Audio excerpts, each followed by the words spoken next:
Esto es La Entrevista con Raúl Valladares.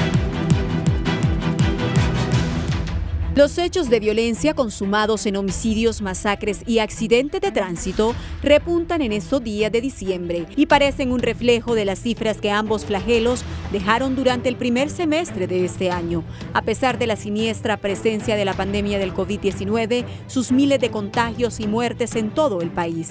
Entre el martes y miércoles, una ola de asesinatos estremeció en mayor medida el Distrito Central, con 15 homicidios en 24 horas, desplazando al COVID-19 y a las víctimas de accidentes vehiculares como la principal causa de muerte en diciembre. Valoraciones que dan vuelo a las estimaciones del Observatorio de la Violencia de la Universidad Nacional Autónoma de Honduras de cerrar el año con 3.500 homicidios frente a 3.300 del 2020. Esto equivale a 39 o 40 muertes violentas diarias. Entre estos parricidios, crímenes pasionales, infanticidios, femicidios, pleitos por herencias, extorsiones y disputas territoriales, esta última como la causa más aludida por la Policía Nacional, indicó una experta en temas de seguridad ciudadana. En agosto, los índices de homicidios ocurrían en un promedio de 10 muertes violentas a diario, con un aumento del 12% comparado al año pasado, expuso la directora del Observatorio Universitario de la Violencia, Migdonia Yestas. Hay días extremadamente violentos. Se contabilizan hasta 34 a 40 homicidios, pero en promedio son 10 diarios. Hasta el 15 de agosto de este año se han presentado 2.350 y esto es lastimoso, porque solo demostramos que somos una sociedad violenta con una cultura violenta, lamentó la investigadora social. La gente sigue quitándole la vida. No sabemos por qué ni quién, precisamente porque las instancias de investigación científico-criminal no dan los resultados que se esperan e inclusive se ven funcionarios involucrados en el delito, concluyó.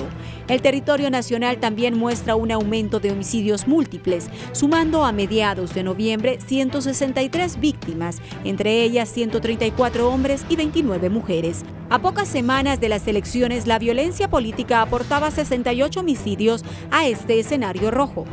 Los incidentes vehiculares, en especial accidentes con participación de motociclistas, aportan la segunda vertiente de muertes violentas en el país. En mayo, datos de la Dirección de Vialidad y Transporte muestran que cada 7 horas una persona pierde la vida.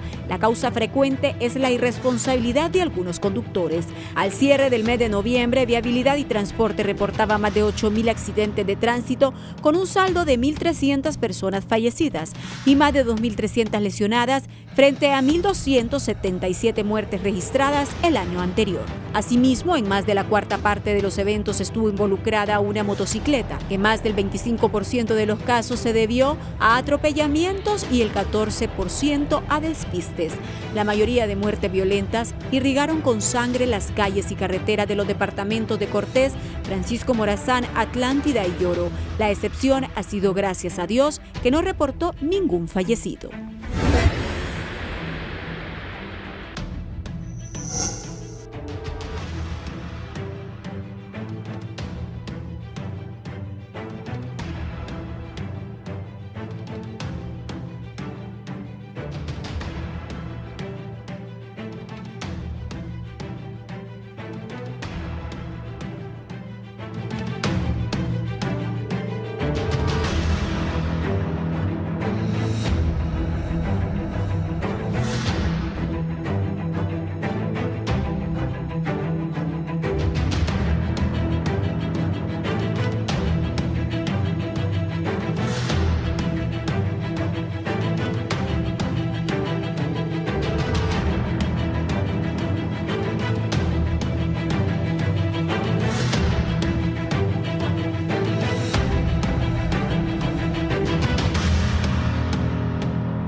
Buenos días, gracias por estar en la entrevista de Canal 11 y Radiovisión Honduras. Anoche anunciamos, luego de varias horas de plática, Luis Redondo se convertiría en el próximo presidente del Congreso Nacional de la República, pláticas que sostuvo con las autoridades de Libre.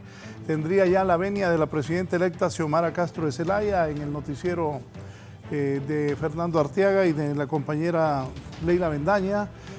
Ha dado declaraciones el jefe de la bancada del Partido Liberal, Mario Segura, diciendo que los liberales van a respetar, como lo anunciaron, y apoyarán la posición de Libre. Y la posición de Libre es que este señor que está en pantalla, Luis Redondo, sea el presidente del Congreso, es del Partido Salvador de Honduras. De esa manera, Xiomara Castro, presidenta electa, y el coordinador del Partido Libertad y Refundación, Mel Zelaya, estarían cumpliendo la palabra empeñada con el Partido Salvador de Honduras, que uno de sus miembros sea presidente del Congreso.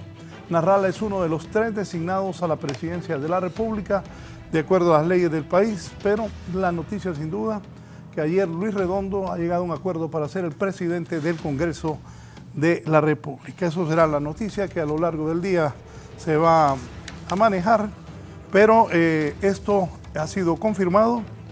Ayer mismo Narrala conoció de que será su compañero de partido, amigo personal, Luis Redondo, el nuevo presidente del Congreso.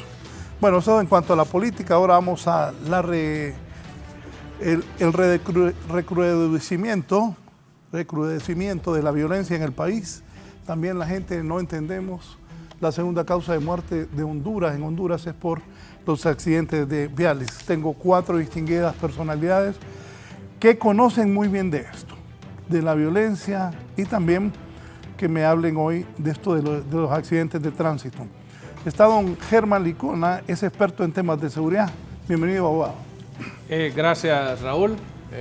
Antes que nada, darle gracias a Dios por este momento oportuno que nos ha traído aquí, que hemos venido pues con una gran bendición, y declaramos que la sobrenaturalidad del Señor está sobre el pueblo hondureño. Sí, está don Gonzalo Sánchez, catedrático universitario, criminólogo. Qué bueno volverlo a ver. Gracias, licenciado, muy amable, gracias por invitarme a este tan gustado programa. Y bueno, aquí vamos a despejar las preguntas que se den durante el foro, ¿verdad? El abogado Kenneth Madrid, de ACJ. Bienvenido, Kenneth. Un gusto, Raúl, poder estar acá. Siempre en la entrevista poder comentar sobre estos temas tan importantes en el país y que están atacando al pueblo hondureño de manera frontal, y poder hacer unos aportes importantes sobre este tema. Gracias. También está conmigo Neri Ordóñez, criminólogo y abogado, también el hombre fuerte en la Cruz Roja hondureña. Neri.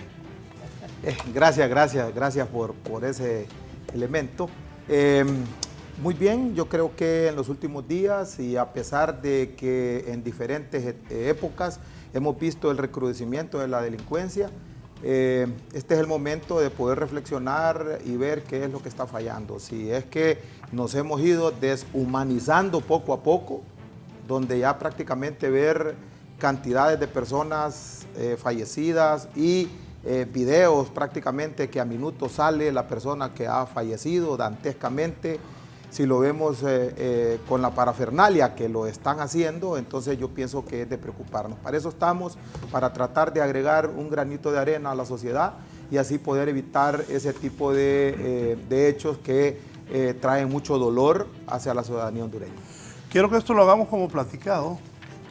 Díganme cifras actualizadas, homicidios en el país platicado. Entre ustedes 4 y yo con alguna participación con preguntas, porque ustedes son los que saben y pueden orientar a la gente. ¿Cuáles son las cifras de los homicidios actualizadas en el país? Bueno, el Observatorio de la Violencia ha indicado que se están manejando 10 personas fallecidas por cada 100.000 habitantes cada día. Eso indica que el Observatorio de la Violencia tiene prácticamente 6 meses en este año donde el nivel de criminalidad aumentó.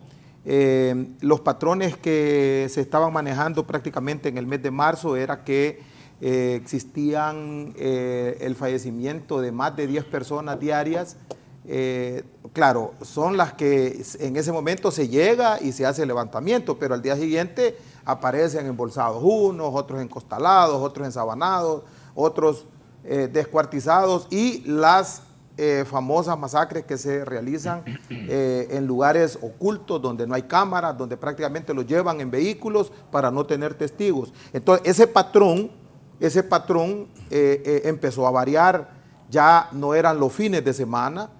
¿Por qué? Porque la policía tuvo que hacer ese recrudecimiento en sus postas móviles y empezaron a atacar. Ahí fue donde cambia el proceso. Ya mayo vuelve a ocurrir la misma estadística, idéntica, 10.87 en marzo y 10.87 en mayo.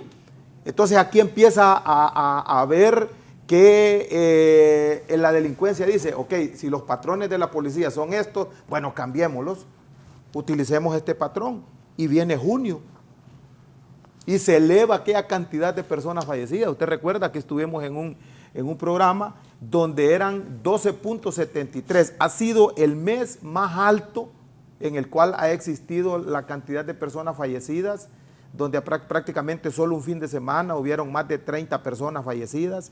12.73 fue el puntaje donde se tuvo esa mayor incidencia. Luego vino julio, bajó a 10.19, vino octubre, subió a 10.58 y tenemos diciembre. Usted puede ver, junio puede hacer que sea un mes atípico a la situación económica y las personas pierdan la vida por ese tipo de eventualidad, por el robo, por el asalto, por la sustracción de algún objeto, y en diciembre se tiene hasta el momento, 15 días, hasta el día de ayer, el 10.93%. Esto significa que esto va a poder aumentar. Acordemos que no ha terminado el mes. Todos estos meses, todos estos datos que se dieron son datos previstos por el Observatorio de la Violencia, pero todavía diciembre no ha terminado y estamos en 10.93.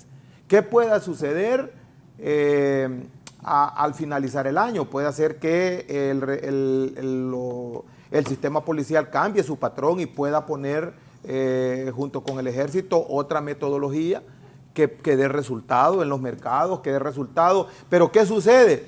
Fíjense, miren, si vemos nosotros los fallecidos no tiene un patrón en que esté una estructura criminal por más del 20% en cada una de ellas. La policía dice, no, estas personas que fallecieron tenían antecedentes policiales, pero ¿qué pasó? Aquello aislado por una riña entre personas, por efectos de alcohol, por un partido de fútbol, por un partido político, y están falleciendo en efecto hormiga, ¿verdad? Así como podemos determinar que aquí fallecieron 3, pero allá en San Pedro Sula fallecieron 9, pero no tenían nada que ver en el contexto uno con otro. Entonces pienso que el patrón que se está utilizando para dar muerte es algo que podría ser psicológico, algún tipo de alegría, porque como ya se dieron los aguinaldos, podría haber una ingesta de alcohol mayor que la que se obtuvo en los primeros días o en el mes de noviembre. Entonces, hacer un análisis de este tipo es en base a los datos que el Observatorio de la Violencia, y a pesar que tenemos datos que son 44 oficinas de la DPI que se encuentran a nivel nacional, 2 laboratorios, el trabajo conjunto en que está haciendo la Fiscalía junto con la ATIC y la DPI, pienso que ha sido el mejor elemento para poder ahondar y poder concajenar esas ideas que tenía tanto la Policía de Investigación con el elemento que tiene la Agencia Técnica de Investigación. Eso ha permitido que el fiscal técnica y jurídicamente los oriente y se pueda tener un buen resultado. El abogado Gonzalo Sánchez, Kenneth, mi compañero también, sabemos que el proceso de la investigación para poder dar resultado a un homicidio o un asesinato no es de la noche a la mañana. Si se capturan las personas es porque se tiene un elemento circunstancial, se tiene un elemento de prueba científico, o se tiene un video y se le da el seguimiento y se capturan a las personas. Pero poder determinar a una persona que apareció en un lugar donde no se tiene prácticamente el conocimiento de quién o quiénes. Ahí tendríamos que empezar por ver elementos pilosos, tratar de ver huellas de llantas, tratar de buscar algún testigo que haya visto, escuchado cuántos disparos fueron, empezar a buscar en esos lugares. No es una resolución de un caso que se va a poder dar en el término de 24 horas, de 72 horas. Hay casos, bien sabemos como abogados, que en la morgue esperar un dictamen de medicina forense que le digan cuál fue la forma de manera de muerte, prácticamente se tardan hasta 6 meses, 1 año, y eso es bien difícil de poderlo controlar. Mire, y solo en el primer semestre de este año incrementó un 16% en relación al año pasado. Es correcto. O sea que la violencia se ha desatado en este año, y hay que ver los factores fundamentales que han permitido que toda esta situación se dé. Y aparte de eso, que vamos a tener una plática nutrida sobre eso, hay que ver algunos factores que no ayudan, y es que no hay una investigación efectiva. El tema en el país también, los homicidios no van a seguir reduciendo, y esto para que la población un poco lo comprenda, los niveles de impunidad en tema de homicidios están muy altos. El tema de la impunidad en homicidios en el año 2018 estaba en un 96%. Solo 4 de cada 100 homicidios llegaban a sentencia condenatoria en los tribunales de la República. En el 2019 logró subirse ese porcentaje a un 84%. ¿Qué significa ese tema? Que de cada 100 homicidios solo 16 llegaban a sentencia condenatoria. Pero en el 2020 otra vez se vino para abajo ese tema, por efectos de la pandemia y que obviamente los tribunales estaban a medio vapor trabajando.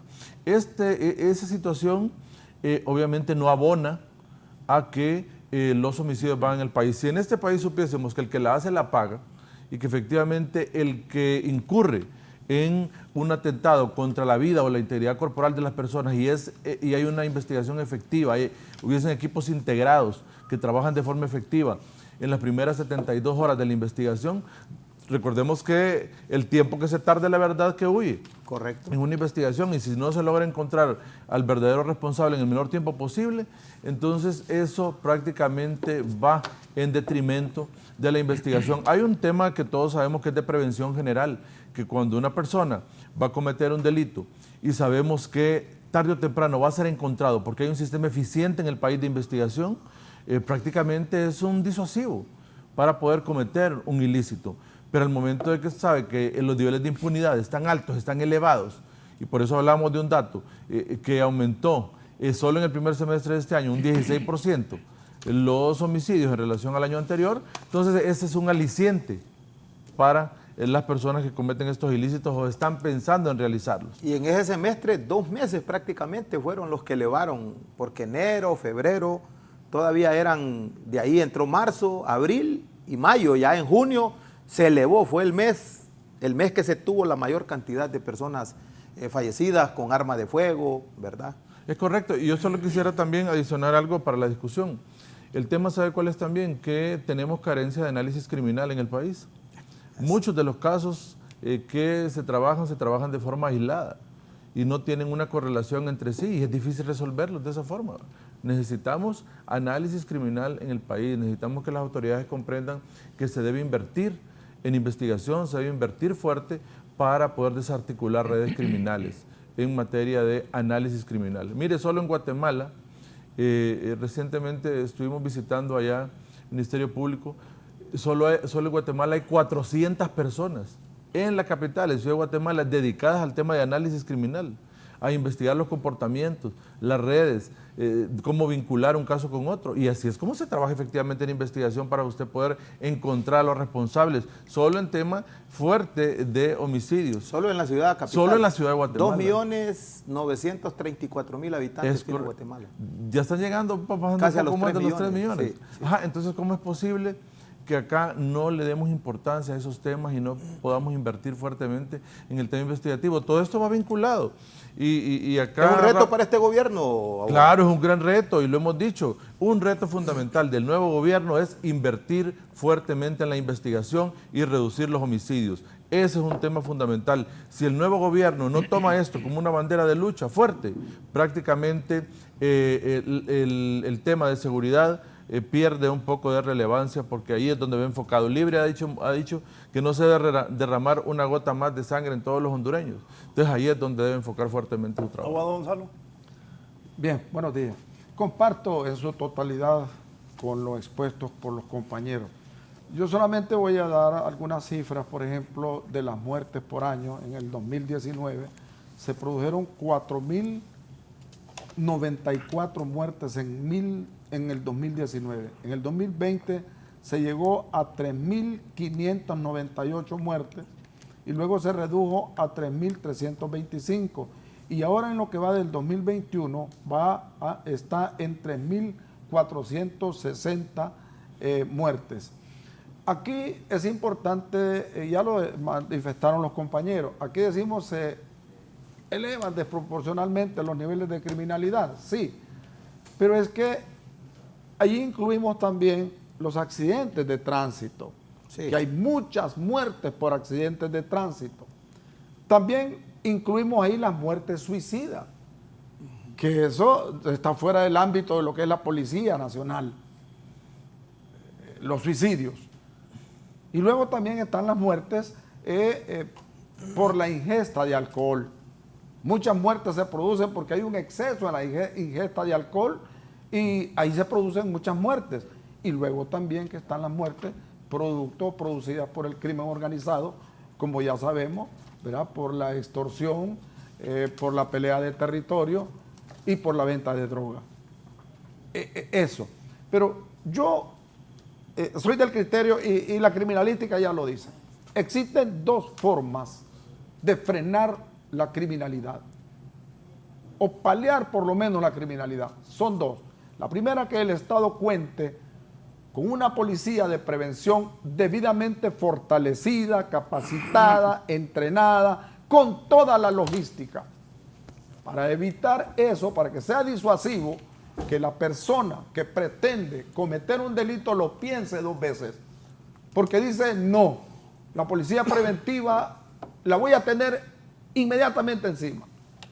No, mejor no lo voy a hacer, porque tenemos una policía que inmediatamente me puede capturar. Ese es un punto. Y luego que también el Estado tenga una policía de investigación fortalecida. ¿Por qué? Porque es la columna vertebral. La investigación criminal es la columna vertebral. Una policía de investigación bien fortalecida. Que el delincuente diga, ok, puedo obviar a la policía de prevención, pero no voy a poder obviar o pasar por encima de la policía de investigación. Me van a capturar, me van a agarrar. Entonces lo piensa dos veces. Ese es disuasivo.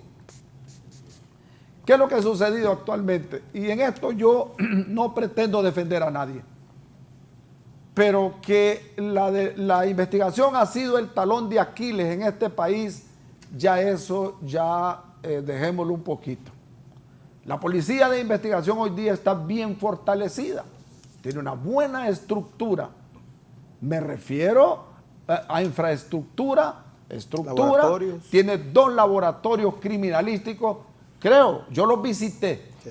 Considero que son uno de los mejores laboratorios de Centroamérica. No los utilizan. Y ese es el problema, que no se utilizan. Bueno. ¿Por qué? Por la falta de confianza. Ya debemos de frenar eso. ¿Por qué no los utilizan? Tenemos que creer por desconfianza. Porque los fiscales cometen el error de que no hay que creer en la policía. Tenemos que creer en las instituciones. Es cierto, se han cometido errores, se ha coludido, confabulado la policía con el crimen organizado y ha contribuido a que se eleven los niveles de criminalidad, casualmente porque hemos estado en manos, o estábamos en manos de la delincuencia, y que la policía estaba coludida con esta gente.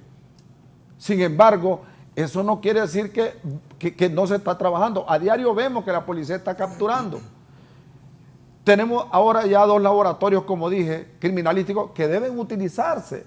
El problema, compañeros y abogados y licenciados, aquí es que es la confianza que se debe tener en las instituciones.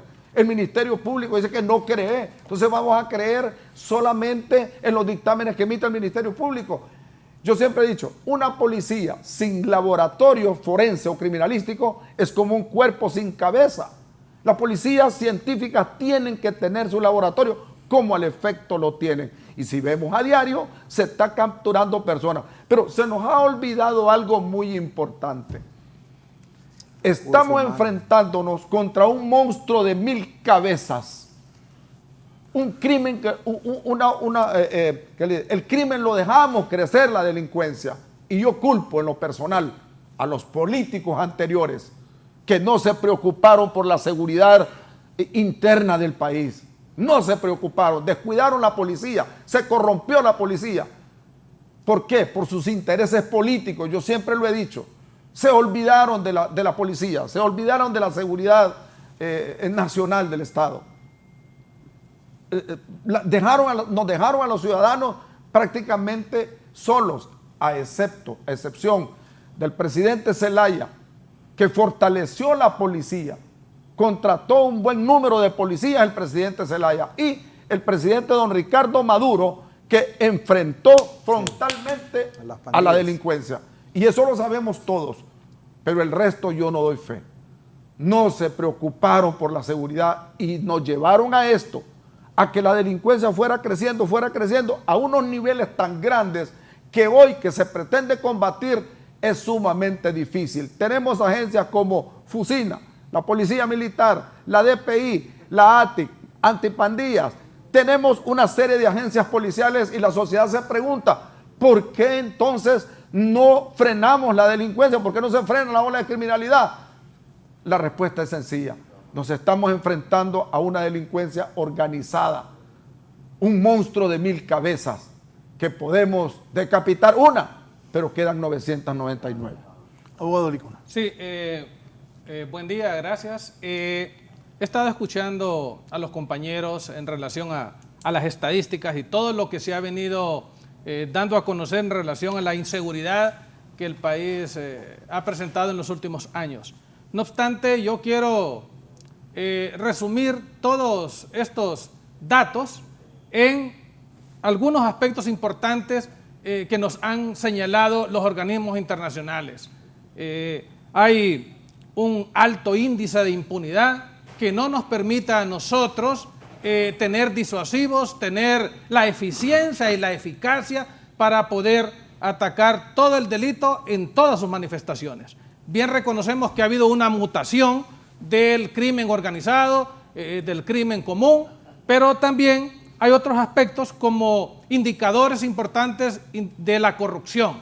Ese es un cáncer que nos está haciendo un daño enorme y no lo decimos nosotros, nos dicen las evaluaciones. Siempre estamos punteando en los últimos lugares. ¿Por qué? Porque el debilitamiento del Estado de Derecho es el que nos tiene a nosotros sumergidos en esta vorágine.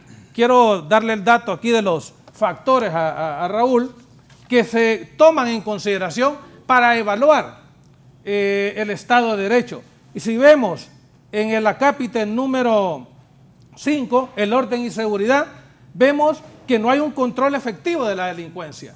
Si analizamos la parte de justicia penal, vemos que en el mundo Honduras ocupa el 136 lugar de 139 países. Entonces ya las mismas estadísticas nos están diciendo, señores, vamos a la cola, tenemos que hacer acciones útiles y necesarias y pertinentes para tratar... ¿Solo quiénes están arriba de Honduras? Solo arriba de Honduras, particularmente en este tema, está Congo, Camboya y Venezuela. Son los tres que están a la cola y de ahí seguimos nosotros. Nosotros somos 136. Nosotros somos el 136 en el tema exclusivamente de justicia penal. 136 de 139 países andamos bien. Y ocupamos el 30 lugar de 32 países a nivel latinoamericano. Entonces, ¿Cómo podemos nosotros exigirle a esos 44 laboratorios que tienen recurso humano bien potenciado, bien fortalecido? Otra cosa también que influye para que se puedan materializar con eficiencia los recursos que se destinan, que de por sí, como regla económica, son escasos. La tasa de seguridad. La tasa de seguridad se diseñó para fortalecer todas las actividades de los operadores de justicia. Pero, ¿qué pasa?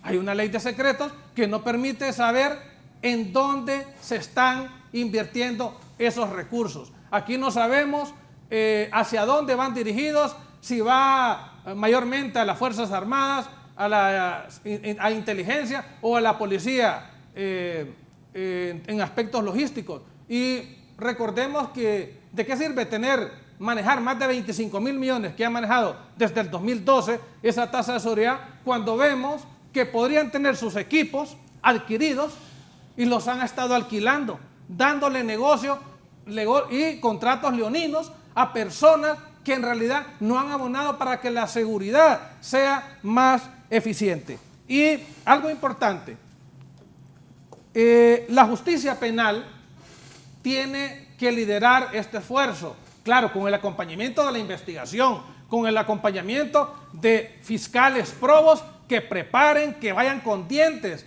esos requerimientos fiscales y que puedan ser vencidos en juicio. Pero, ¿qué sucede? Uno de los indicadores, que es el último, no se toma hay una inefectividad del sistema de investigación, hay una impuntualidad e ineficacia en el sistema de impartición de justicia. Entonces, todos estos aspectos son los que nos están dando al traste a todo dinero que cae en ese vaso, en ese tazón de seguridad, no va a surtir los efectos si nosotros no tomamos en consideración todos estos aspectos. Y miren, algo preocupante. La mayoría de las muertes violentas, la mayoría de los homicidios se dan en dos departamentos, Francisco Morazán y Cortés. ¿Y qué pasa con este indicador? Hay una ONG en México que establece cuáles son las ciudades más violentas de Honduras. Imagínense que en algún momento estuvimos en primer lugar, Tegucigalpa y San Pedro Sula. Hoy, Tegucigalpa ocupa el 26 lugar y Cortés, departamentos, ocupan el 33 lugar. Entonces, no hemos salido de las 50 ciudades más violentas del mundo. Entonces, claro, hay una concatenación de todos estos indicadores que nos están diciendo que en 12 años de administraciones democráticas o en 20 años de administraciones democráticas no hemos podido dar los resultados que la sociedad tanto ansía.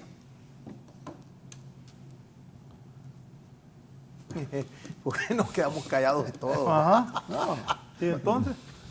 Bueno, yo creo que soy de los hombres que no le busco problemas, sino soluciones. ¿Qué podemos aportar, por ejemplo, al nuevo gobierno nosotros, que tenemos un poquito de conocimiento en esta área? Por ejemplo, yo pienso que esos fondos de la tasa de seguridad ciudadana deben utilizarse correctamente, con transparencia. Exacto. Y que se fortalezca. Y rendición de cuentas. Y rendición de cuentas. Y que se fortalezca a los operadores de justicia. Porque de repente, ¿de qué sirve de que la policía cuente con una excelente policía de prevención, una excelente policía de investigación, si no van a estar concatenados con el Ministerio Público o con la Corte Suprema, o que no tengan la independencia? Esa es la verdad, puntual. Sí, ahí. Que sean independientes del Ministerio Público. Correcto. Que sea independiente completamente la Corte Suprema de Justicia, para que así la policía pueda hacer un buen trabajo. Porque a veces la policía se queja de que arriesgan su vida capturando delincuentes. Presentan los requerimientos, presentan los medios de prueba.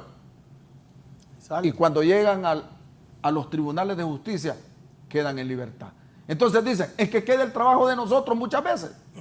Algunas veces reconozco que van mal sustentados los casos y por eso el juez como garante los deja en libertad. Ese es un punto.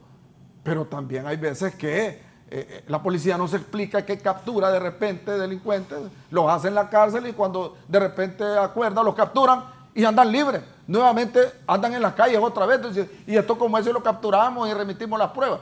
Entonces yo pienso que debe haber un ministerio público independiente y una corte independiente para que pueda la policía hacer su trabajo correctamente como debe de ser.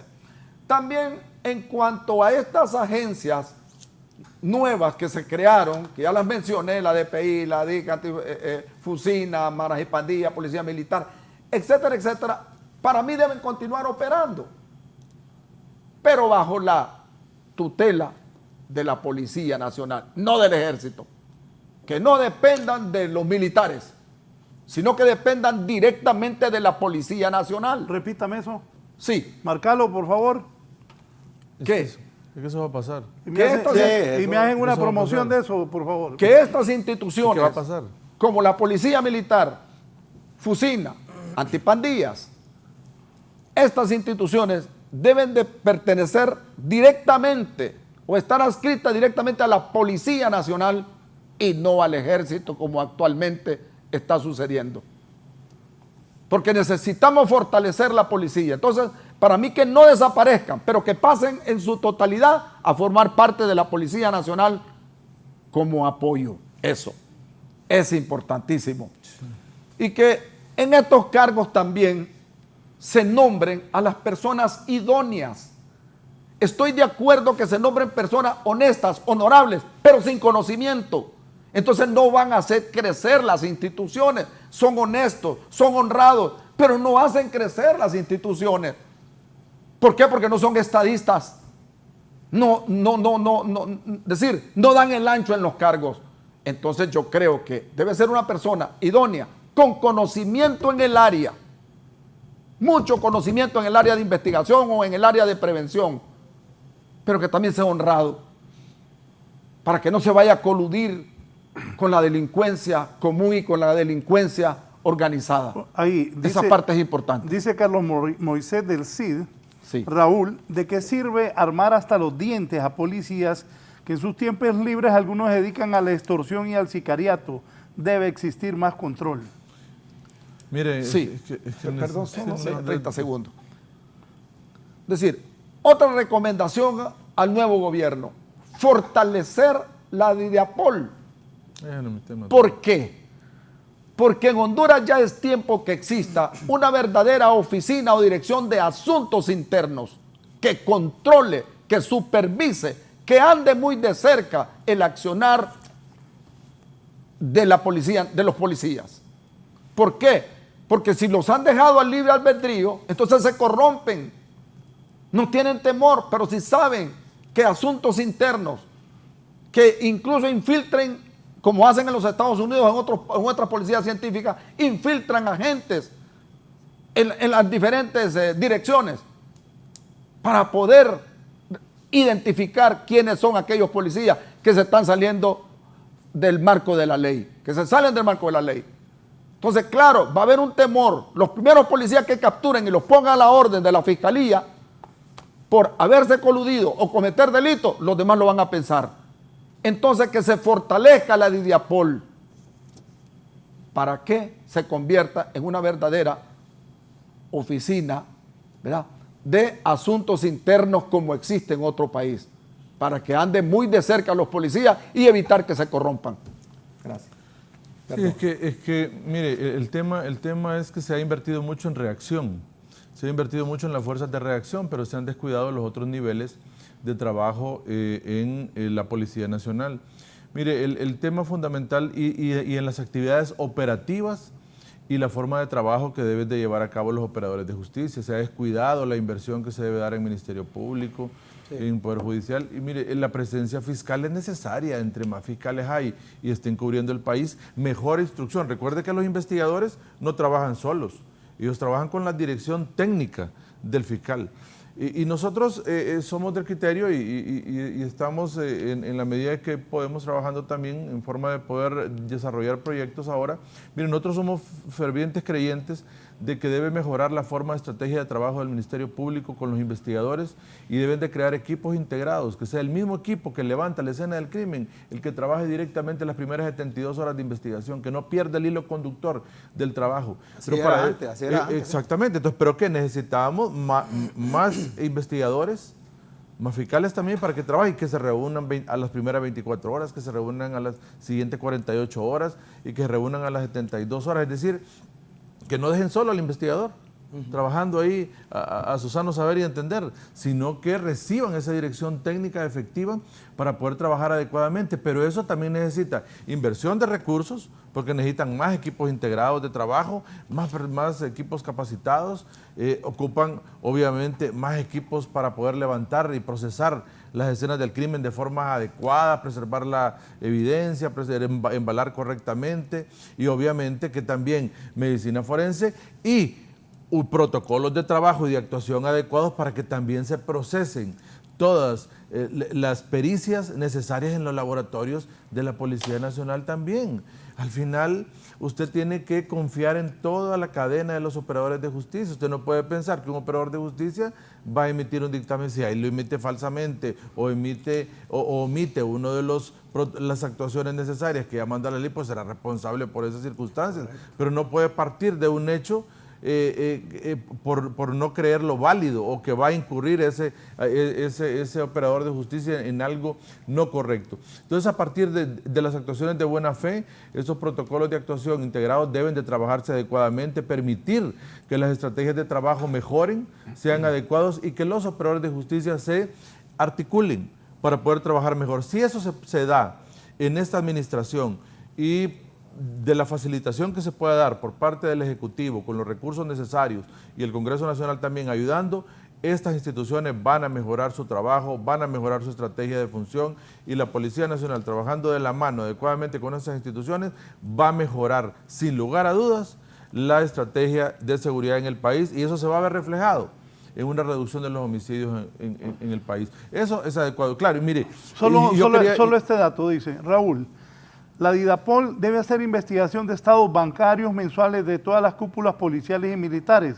Solo esto disuadirá el delito en estos niveles. Sí, Raúl, mire, y está previsto. La DIDAPOL en la ley, y se lo digo porque tuve el honor de trabajar en la redacción de la nueva ley orgánica de la Policía Nacional y de todos los reglamentos de DIDAPOL también. Mire, DIDAPOL está creada para que tenga colmillos y dientes. DIDAPOL en la ley ya tiene establecido su propio centro de control y confianza, es decir, tiene que tener su propia poligrafía, debe tener su propio centro donde se hacen los estudios patrimoniales, socioeconómicos y de la mano poder determinar y certificar anualmente a todos los miembros de la Policía Nacional para mantener obviamente un estándar en el que todos estén bajo el margen en el cual sean personas que son de confiabilidad para la Policía Nacional. El problema es que no le dan el presupuesto adecuado y ahora que estamos a las puertas de un nuevo gobierno, deben de darle el presupuesto necesario a DIDAPOL. DIDAPOL es un ente descentralizado de la Secretaría de Seguridad, es una entidad obviamente que depende de la Secretaría, pero sus actuaciones son totalmente independientes, tiene su presupuesto propio y sus actuaciones también son independientes. Ese es el futuro de la depuración de la Policía Nacional, para que tenga una autodepuración en materia disciplinaria incólume. Y ha estado trabajando bien, ha desarrollado actuaciones que las hacen de forma simultánea con la Fiscalía Especial de Depuración de la Policía, con otras fiscalías especiales, con otras entidades de la policía también, con inteligencia, lo han estado haciendo de manera acertada. Pero la falta de presupuesto no les ha permitido más que abrir una regional en San Pedro Sula, pero no han abierto la regional del litoral en Atlántida, en Santa Rosa de Copán, en Choluteca. No las han podido establecer por falta de presupuesto. Entonces es importante que en el presupuesto del año 2022, que va a ser revisado obviamente por el nuevo Congreso Nacional, el nuevo Ejecutivo, se le dé prioridad a DIDAPOL, porque si no se apoya, entonces no vamos a tener esa garantía de que tenemos miembros de la carrera policial debidamente certificados y estar apartando todas esas personas que van saliéndose del cumplimiento de la ley dentro de la carrera policial. Aquí dice la gente, buen día, licenciado, pregúntele, esto lo dice Menor, a los panelistas, ¿qué saben de los helicópteros de la policía? ¿Qué pasó con ellos? Manuel dice, buen día, no nos engañemos, en este país no hay investigación. ¿Qué hay de esos helicópteros? Bueno, la verdad es que La reacción de todos fue... No lo volvimos a ver. Pues, Mire, Raúl, ¿sabe qué pasa? Mire, en la nueva ley de la orgánica de la Policía Nacional hay un artículo que dice que deben mantener un ambiente habilitante para que toda la sociedad pueda hacer veedurías, pueda saber en qué se gasta el presupuesto de la institución policial y cómo se administran sus bienes y cómo se desarrolla todo. El problema es que ese ambiente habilitante deben de abrirlo. Deben de abrir las puertas de la Policía Nacional para poder conocer cómo se ejecuta su presupuesto, cómo están sus bienes, darle a conocer a la sociedad todo. El problema es que hoy estamos totalmente nosotros cefalos porque no sabemos prácticamente. Usted pregunta ahorita de un bien y no le podemos dar con certeza qué pasó. ¿Por qué? Porque ese ambiente habilitante en muchas situaciones ha desaparecido. Bien, los helicópteros, le digo porque tuve la oportunidad de transportarme en ellos a realizar investigaciones cuando yo estuve en la policía. Sí son de gran utilidad. Yo pienso de que a lo mejor han de estar en reparación o han de tener algún problema. Pero sí, yo me acuerdo el Halcón 1, el otro, no recuerdo el nombre, pero esos helicópteros sí contribuyeron muchísimo a ayudarnos en la investigación de ciertos casos, ¿verdad? En apoyo a la policía. En cuanto a la investigación, yo vuelvo y repito, no trato de defender a nadie, pero sí ha mejorado sustancialmente. Ahora, el hecho de que tengan buena infraestructura... ¿Quiere que le diga? Si usted dice que ha mejorado, le creo, porque usted sabe de eso. Sí. Y aparte de eso, en mi opinión, él es un hombre correcto, es un hombre honesto, es un hombre que tuvo una trayectoria limpia, es un catedrático universitario. Los cuatro que están aquí son personas de bien para el país y por eso, cuando usted dice eso, entonces le creo de que ha mejorado. Usted ve que a diario se producen porque capturas. También usted es así, que si no fuera, lo dice. No, yo lo digo. Si no hubiese mejorado la investigación criminal, lo digo. También cuestiono, ok, buena infraestructura, buenos edificios, tienen muy buena logística, buen laboratorio, debe de mejorar. Neria que Ordóñez es testigo, que nosotros con las uñas, en nuestros propios carros realizamos investigaciones, en motocicletas, en buses andaban los agentes de investigación y dábamos respuesta a la ciudadanía. Pero como dijo aquí el abogado muy acertadamente, nosotros trabajamos de la mano con el fiscal. Entonces necesitamos más fiscales, necesitamos más investigadores y necesitamos continuar fortaleciendo ambas policías, tanto la policía de prevención como la policía de investigación. Ustedes ven que a diario captura, no podemos negarlo, captura la policía de investigación. Lo que pasa es que ha crecido desproporcionalmente la delincuencia. Y no solo en este país, yo le voy a poner un ejemplo. Estados Unidos, con todos los recursos que tiene, con todo el dinero que tiene, con toda la logística que tiene, la cantidad de policía, ¿por qué no ha frenado entonces el narcotráfico Estados Unidos? Y el ejemplo que sí me preocupó a mí fue el caso cuando capturaron al hijo del Chapo Guzmán, que puso de rodillas a todo un gobierno, a todo un estado. México tiene un ejército poderoso y tiene una policía poderosa también México, y no pudo. El presidente dijo, no, mejor devuélvanlo porque va a haber un derramamiento de sangre. Puso de rodillas a todo un país. No es que esté justificando a Honduras, pero nosotros no tenemos esos recursos que tienen estos países. Bueno, se tuvieron que retirar, ¿verdad? Se tuvieron que retirar. El presidente tuvo que decir que se retiraran. Y que lo soltaran. Imagínese usted poner de rodillas un daño mayor. Poner de rodillas a todo un gobierno, a todo un país, y Honduras con los escasos recursos que tenemos, y un crimen organizado bien fortalecido en este país. Es difícil, sin embargo, no imposible. Hay que dar soluciones, hay que buscar estrategias tendientes a frenar esto. Perdón, dígame. Fíjate, algo que sí no quiero perder el link que tenemos. Fíjense que yo he admirado, Gonzalo y yo hemos estado en varios países, hemos visitado Nicaragua Y fíjense que a mí me ha encantado la forma como trabaja la policía. Mire, una policía comunitaria.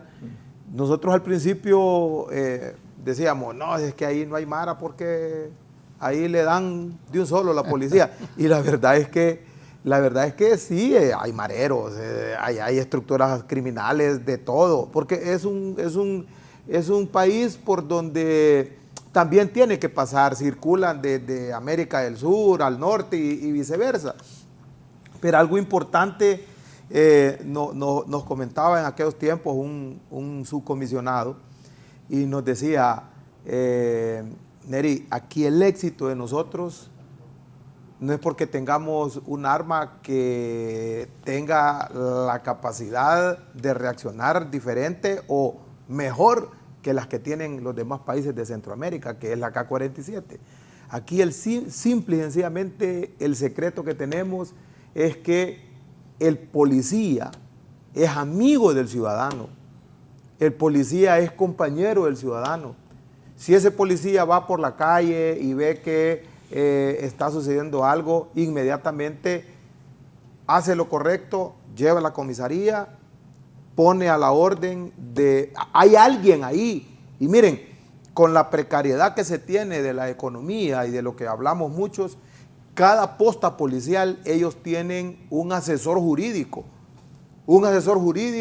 que lo prepararon la misma policía, era un policía y terminó siendo abogado. Y ese es el que dirige el procedimiento, si va bien o va mal, antes de llegar a la fiscalía. Y el ciudadano confía en ellos. Y confía, por eso le dice la verdad. Sí. Entonces, mire, ahí usted, se recuerda que una vez fuimos a Nicaragua, ¿va? Nos montamos en un taxi y todavía cuando íbamos para el hotel, nos dice el señor. Bueno, aquí hay un ejemplo, ustedes dos. No un abogado, pues. Sí. Y tenemos esa capacidad, gracias a Dios y a la institución que nos ayudó a salir adelante. Podemos determinar que hay algunas cosas que sí son buenas para poderlas imitar, ¿verdad? La policía comunitaria, que creo que es uno de los principales elementos que el nuevo gobierno pretende implementar, creo que sería la forma más idónea para que la policía preventiva pueda tener esos alcances. Miren, aquí hay lugares, y no lo vamos a negar, usted lo sabe, Raúl, lo sabe Gonzalo, Kenneth, lo sabe el compañero. Miren, hay lugares en que la policía no ingresa. Sí, no, estamos claros. No ingresa. Sí. Y si ingresa es porque deben de ir más de 100 personas y bien armados y todo el mundo, miren, a las orillas. Y cuando ya van a buscar, ya no hay nada. Entonces, pero eso es grave que todavía hoy estemos en esas, de que hay lugares donde la policía no entra. No ingresa, Raúl. O sea, no lo puedo tapar el sol con un dedo, es la viva realidad. Mire, si aquí el ciudadano le dice a usted, mire, aquí hay lugares en que la policía solo una vez ha llegado y es porque ha existido un muerto y llegan y lo recogen y se van, no vuelven a entrar. Ahí ingresa un camión a vender lácteos, otro a vender frutas, otro a vender verduras y entran con la custodia de las estructuras criminales que se tienen. Estamos prácticamente sumergidos en ese tipo de delincuencia. Entonces, ¿qué esperaríamos nosotros si no tenemos una policía comunitaria, sino porque le están haciendo más caso a una estructura criminal que al propio policía? ¿Por qué? Porque se confabula con esa estructura criminal y deja hacer y deja pasar los hechos delictivos que se cometen en otro sector por esas mismas estructuras. Sí, mira, aquí lo que le está haciendo daño es la forma de trabajo, ¿verdad? Es la articulación, es la forma de... Mira, aquí ya no podemos seguir hablando y viendo que a veces el investigador dice, no, es que el fiscal tiene la culpa. El fiscal dice, no, es que los investigadores aquí, el juez lo dejó libre. Sí, el juez lo dejó libre, dice. Entonces, y no ver las cosas en la génesis o el origen donde radica el principal problema. Miren, todos conocemos aquí los países de la región, de todo Centroamérica, los conocemos a fondo. Y mire, en muchos de los países de Centroamérica usted encuentra centros integrados donde ahí está todo, pero articulados adecuadamente. Usted ve, ahí llega la víctima y hablemos en temas de mujeres, por ejemplo. Hay centros de niñez, usted llega y ahí encuentra al juez, al fiscal, atención psicológica. Si llega la mujer víctima que está siendo agredida, ahí hasta tienen centros donde puede dormir la mujer y cuidarla. ¿Por qué? Porque si regresa puede entonces convertirse eso en un homicidio. Entonces esas atenciones, ahí está la defensa pública, ahí tienen la atención primaria para esta persona para que no vuelva a revictimizarse. Mire, algo que aquí en Honduras no podemos esperar que eso también sea una cuestión primaria, pero mire, la atención psicológica de las víctimas, eso es fundamental, eso es vital para no ahí. Cuando se repara a la víctima psicológicamente, ahí tiene usted potencialmente evitando un posible homicidio. Cuando la gente está totalmente dolida, está realmente en ese afán de que ha perdido un familiar, ahí potencialmente usted, cuando repara a una persona psicológicamente, usted evita que se pueda dar otro tipo de homicidio o perder a un ser humano dentro de la sociedad que es totalmente valioso. Y ese tema debe retomarlo. El gobierno, debe retomarlo como un punto focal. Ya lo establece mucha legislación nuestra, incluido el código, el tema de atender a las víctimas, el tema de poder resarcirlas. Ese tema se ha olvidado y es un tema fundamental que debe de tocarse fuertemente. Entonces, todas esas estrategias de trabajo conjuntas, todas esas estrategias de trabajo integradas son vitales para evitar la violencia, para prevenirla, para que siga dándose ese punto. Sí, es importante reconocer que la policía ha mejorado pues en cada uno de sus aspectos, ¿verdad? Logísticos y humanos. No obstante, a mí me alegra cuando veo un eslogan que dice servir y proteger. Óigame, cuando hablamos de servir y proteger, eso es un indicador de confianza. Ya ustedes lo dijeron. Tiene la población la confianza en su policía hoy por hoy, de que una denuncia que va a ir a poner a la policía, a la DEPOL, si es interna, o a la DPI, que el delincuente, que el marero o que el crimen organizado la sepa inmediatamente, ha sucedido. Están llamando, mira, vos fuiste a esto y esto y esto. ¿Por qué? Porque todavía hay una policía que está contaminada todavía, lo hemos visto. De la DPI, capturados en Ceiba, capturados en Olancho. Entonces, ¿qué pasó con el proceso de depuración?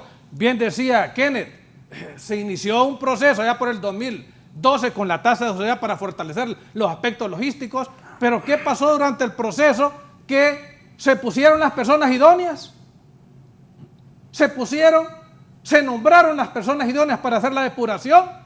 Hoy escucho voces que dicen, y no es porque yo esté defendiendo los derechos subjetivos de los policías depurados. Yo no defiendo a las personas. En los tribunales yo defiendo derechos subjetivos relativos al honor y relativos a un sinnúmero de situaciones que constitucionalmente se deben de respetar. Pero hicieron una situación donde violentaron los reglamentos, violentaron las leyes, violentaron decretos que tarde o temprano, bueno, no le va a pasar factura porque el decreto legislativo 21 de 2016 que el Congreso emitió, los exime en el artículo 2 de responsabilidad civil, penal, administrativa y hasta pecuniaria. Entonces, yo excito a la presidenta electa que las características que deben de tener los funcionarios en estas instituciones, primeramente, y no es porque yo ame a Dios, pero tienen que ser personas temerosas de Dios. Primeramente, personas temerosas de Dios. Segundo, personas comprometidas con la institucionalidad y comprometidas con el bienestar común. Mire, ¿de qué sirve que diga la Constitución de la República? Hay que dar bienestar común. Que diga la ley del Ministerio Público, la ley orgánica, que vamos a dar bienestar común, cuando no estamos siendo representativos de la sociedad. No estamos nosotros generando esa imparcialidad, tal como le dice en el Estado de Derecho, en el indicador de justicia penal. Debe haber imparcialidad. Pero ¿qué pasa? El sistema policial, el sistema de seguridad policial interno en nuestro país debe concatenarse con el sistema penal, con el sistema penitenciario. Vean, aquí mandan mensajes fuertes, hombre, de esas cárceles donde matan a la gente con publicidad. ¿Qué mensajes están haciendo? Aquí vienen y sacan a una persona imputada en un juicio y no se sabe a dónde están. ¿Cuáles fueron los motivos que orillaron a sacar a estas personas de un proceso penal? Entonces, la confianza la vamos a generar todos los hondureños. En la medida que nos comprometamos, que seamos imparciales, ¿de qué sirve que en pandemia a 2 diputados los encuentren fuera de las horas y no pasó nada, y a una muchacha que la capturaron con un doctor allá en Intibucá aparezca muerta? O sea, ¿estamos siendo parciales? ¿Qué pasa con la sociedad? Esos valores morales, ¿dónde están? Y cuando llega un tema o una propuesta en el Congreso Nacional, solo saben decir, no, que no hay que leer la Biblia, o que los valores quedaron allá con la clase de moral y cívica cuando nosotros éramos estudiantes en los colegios. No puede seguir sucediendo esto. Vamos a ver. Bien, yo creo que el éxito con Neri, hemos estado en Nicaragua y todo, y hemos visto pues que en realidad la policía ya pues es respetada, se respeta. La delincuencia es muy mínima la que hay en Nicaragua. ¿Cuál ha sido el éxito? En primer lugar, que ellos tienen una seguridad del Estado bien constituida, para empezar. Eso. Y luego que esa policía está supervisando constantemente, realizando operativos constantes. Yo quiero contar una experiencia que me pasó ahí con la seguridad del Estado. Yo venía de Nicaragua con mi familia, andábamos paseando, y de repente, como unos 200 kilómetros casi, antes de llegar a la frontera de Honduras, me abordaron unos hombres, policía, pero andaban con un uniforme azul, completamente azul, distinto a lo de la Policía Nacional de Nicaragua. Y muy educado, y se acercó el oficial, y un oficial me pidió la documentación del carro, me pidió la boleta de revisión y nos pidió que nos bajáramos del carro. Y él personalmente, el oficial, me revisó el carro, me dijo, por favor, hable el tono del motor, me lo revisó, el duralines del carro andaba en un picot, me lo revisó bien por bajo, él haciendo el trabajo. Y los otros policías estaban allá con sus fusiles por cualquier cosa. Pero el oficial me revisó el carro. Y yo lo quedé viendo y medio me sonreí, y él me quedó viendo por qué medio me sonreía, y le dije, qué interesante, ese trabajo que usted está haciendo yo lo hice en mi país. ¿Cómo? Me dice. Yo estuve en la policía, le dije yo. Y ese trabajo que usted está haciendo, de cómo me está requisando y revisando mi vehículo, yo lo hice en Honduras. Usted no es de la Policía Nacional normal, ¿verdad? Le dije, lo identifiqué rápido. Y él me dijo, no, somos de la seguridad del Estado. De la seguridad del Estado. Ah, qué interesante. ¿Usted estuvo en la policía? Sí. Mire, por cualquier cosa le voy a dar mi número de teléfono, me dijo. Cuando yo me identifiqué que yo había estado en la policía, le voy a dar mi número. Me quedé sorprendido, compañero, sorprendido. Estaba a 200 kilómetros de la frontera, aproximadamente. Dime, le voy a dar mi teléfono por cualquier cosa, me dice. Y se lo di. ¿Ah? ¿Por dónde se fue? Me fui por aquí, por Danlí, por las manos. Le di mi teléfono. Cuando yo estoy llegando a la frontera, él queda en los operativos ahí. Cuando yo estoy llegando a la frontera, la cadena ya de Nicaragua, la frontera, recibo una llamada y me dice, ¿verdad que ahorita están llegando exactamente a la frontera con Nicaragua? ¿Y cómo lo supo? Si él estaba allá a 100 y pico de kilómetros, pero hay algo que me sorprendió y lo voy a contar por primera vez, don Raúl. Me dijo, ¿se acuerda? El oficial me dijo, ¿se acuerda cuando pasaron aquellos carros de Televisa por Honduras, pasando una gran cantidad de dólares, y que pasaron por Honduras y una patrulla de su país los venía custodiando? Me dijo, ¿quiere saber una cosa? Me dice, desde que cruzaron la frontera con Guatemala a Honduras, ya nosotros lo sabíamos, lo estábamos esperando. ¿Qué le da a entender? Que tienen una policía de seguridad del Estado, que es lo que necesitamos nosotros. Una buena policía de seguridad del Estado que ande encima de estas organizaciones. Ese es el éxito de Nicaragua. Y lo otro es que no han permitido el ingreso del crimen organizado.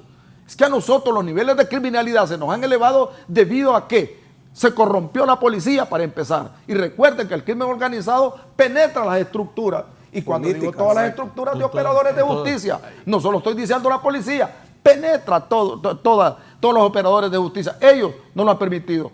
No han permitido el ingreso del crimen organizado. El día, Dios quiera que no, el día que penetre en Nicaragua el crimen organizado, ya no va a ser la panacea de Centroamérica en cuanto a seguridad. Voy a hacer una pausa, antes voy a contar una historia. En el 2006, cuando le dieron golpe de Estado, el 2009, después de junio, en septiembre, para ser preciso, el 2006, yo fui a Nicaragua a ver al expresidente Mel Zelaya, ahí estuve unos días. Cuando vine de regreso y pasé la frontera de Nicaragua a Honduras, yo andaba en una runner, la policía de aquí hizo eso. Solo faltó que me bajaran el motor del carro a ver si Mel venía ahí. Me sacaron todos los asientos. Óigame, pero solo le faltó quitar el motor. Pero no venía Mel ahí. Son cosas que pasan. Voy a leer lo que dice la gente. Interesante este tema, importante, fundamental en la vida de todos nosotros los hondureños. Vivimos en un país bastante peligroso, como lo dijo hace poco el abogado Germán Licona. Buenos días, amigo Raúl. Quien escribe Héctor Bustillo. Dice don Héctor. Buenos días, amigo Raúl. Muy bueno el tema que tiene hoy con relación a lo que dijeron de que la policía no entra en algunos lugares, pero en el centro de la capital pueden entrar y usted ahí no encuentra ni un tan solo policía. Y ahí venden drogas y los carteristas hacen de las suyas, todo el mundo los mira y nadie que le ayude a la gente. Eso ocurre en el centro de la ciudad. Aquí hay otro. Aquí, ¿para qué crearon las postas policiales? Me dice. Don Raúl, de bendiciones. Aquí en la Centroamérica Oeste, Colonia Superación, Colonia Nora de Melgar, no entra la policía, desarticularon la posta policial. Por favor, investiguen, porque casa por casa y opiniones. Muchas gracias por darle lectura a esto. Así está opinando la gente. Sí. Aquí también me dice, Raúl, los últimos 5 informes del CONADE colocan a la policía como los principales violadores de los derechos humanos. El presidente del Colegio de Periodistas de Honduras, nuestro presidente Osman Reyes, dice, definitivamente antes teníamos mejores investigaciones y menos recursos. Recuerdo en mis tiempos de reportero casos emblemáticos que se esclarecieron gracias al trabajo científico. Saludos a Gonzalo y a Neri, dice el presidente del Colegio de Periodistas, Osman Reyes. Bendiciones, Raúl, me dice otra persona. Aquí me escribe Carlos Barrientos. Me dice, bendiciones, Raúl. Gracias. Gonzalo Sánchez es una persona muy capaz, deberían tomarlo en cuenta para ser asesor de las nuevas autoridades de la Secretaría de Seguridad. Tiene mucho conocimiento sobre el tema de seguridad preventiva y de investigación. Tuve la oportunidad de ser su alumno y se aprende mucho. Saludos, Carlos Barrientos. Muchas gracias.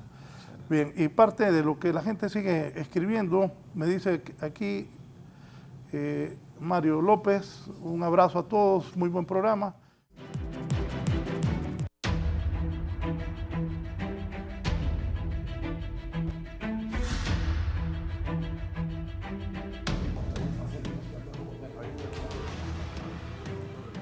Bien, continuamos. Han matado muchas mujeres este año. También han aumentado las masacres. Sí. Háblenme de eso, causas sociales, causas estructurales, fracasó las políticas de seguridad del Estado en esta materia. También se responsabilizan a los medios de comunicación y a las redes sociales. Tanta mujer muerta, también mucho crimen pasional este año. En los últimos meses di bastantes noticias lamentables de crímenes pasionales. Bueno, el último empresario que fue a pegar un tiro por una muchacha ahí que la quiso matar, le tiró el carro encima, ¿se acuerdan? En la vía pública. En la vía pública. ¿Qué hay esto del aumento de las masacres y la violencia contra las mujeres? Bien, en cuanto a la muerte de las mujeres, lamento eso. Soy hijo de una mujer, tengo hijas hembras y lo lamento. Yo creo que esas muertes no deben de quedar en la impunidad. Deben de investigarse correctamente.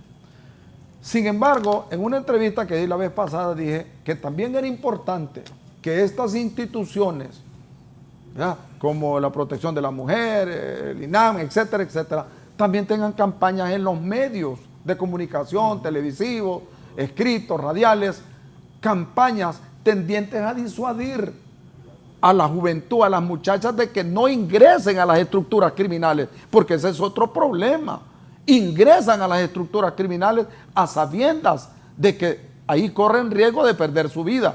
Y con un poquito de, sin perder la elegancia, también voy a referirme a que hay mujeres sicarias. Sí. Hay mujeres que le han ha arrebatado la vida a muchos hombres, mujeres sicarias. Y la pregunta es, ¿quién dice algo sobre eso? Y los familiares y los parientes de estas personas que han sido asesinadas por mujeres. Entonces yo digo, no estoy de acuerdo que se asesinen mujeres, ni quiera Dios, no estoy de acuerdo. Que se investigue, que se pongan los responsables en la cárcel, pero que también existan campañas tendientes a disuadir a estas mujeres que no ingresen a esas estructuras criminales porque corren el riesgo de perder su vida. Nerick, sí. Bueno, yo creo que el problema mayor que tiene nuestra población dentro de esos ambientes misogínicos para poder darle muerte a una mujer tiene orígenes muy antiguos en nuestro país. Nosotros aquí podemos ir viendo cómo en años anteriores, para poder ganar territorio de una estructura criminal, un grupo de mujeres asesina, mata, descuartiza, si esa es la palabra que se podría usar, a estas dos mujeres en Ceiba, y dantescamente, o sea, parafernálicamente, ponen el cuero, toda su piel a un lado, la cara, la cabeza en otro, para poder dar una intimidación. Pero es ahí donde nosotros entramos como medios. Miren, si nosotros mostramos a la sociedad, desde el momento que empezó a surgir todo esto, si nos lo retrotraemos allá a los años 2001, todavía el 99, 2000, 2001, mirábamos algún tipo de crimen y nos impactaba tanto que hasta miedo nos daba. Y algunos, yo tengo amigos que me decían, ay, yo no puedo dormir con ese video, que ya lo viste, que empezaban a salir esos videos por los celulares. Bueno, ahí fue donde empezó el detonante mediático. Y el detonante mediático, aprendizaje de otros países. No podíamos ver en un video en internet donde el crimen organizado con una sierra le cortaba la cabeza, porque ya lo imitábamos aquí en nuestro país. No podíamos ver que en una película donde se insinuaba o se instaba a las mujeres a poder tener ese perfil de un cuerpo pues bello para poder entrar dentro de las estructuras criminales y ver cómo ordenaban la muerte de otras mujeres. Ahí es donde viene lo que el abogado Gonzalo dice.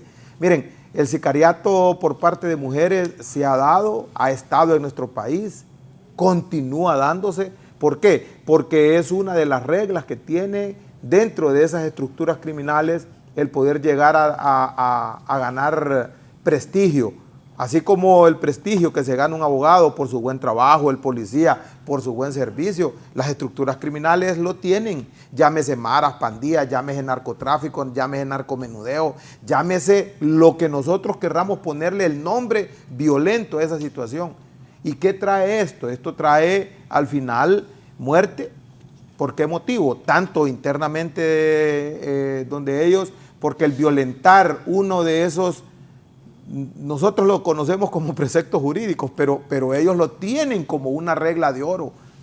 El no llevar, si le tocaba que llevar 1000 lempiras y vino aquella madre que tiene sus hijos y tenía que comprar 1 o 2 bolsas de leche y sacó 200 lempiras, miren, el castigo es terrible. El castigo es terrible. Entonces, la intimidación, el miedo, ese tipo de parafernalia que se utiliza para darle muerte a otra mujer, es el que se pone como evidencia por si fallan. Y es aquí donde ocurre el sicariato de las mujeres. Las mujeres, para poder tener esa hegemonía que dentro de la sociedad han perdido, ¿por qué? Porque no pueden hacer el mismo trabajo del hombre, entonces ahí le demuestran a esa estructura criminal que ellas lo pueden hacer, que ellas pueden matar y no importa que los vean las cámaras. ¿Cuántos videos no hemos visto aquí en nuestro país? Y desgraciadamente eso ha dañado y le ha sellado bastante a lo que es el transporte, a lo que son los conductores, pobres hombres que no tienen no tienen prácticamente nada que ver. Prácticamente es una unidad que no se mueve porque un ser humano es el que la debe de conducir.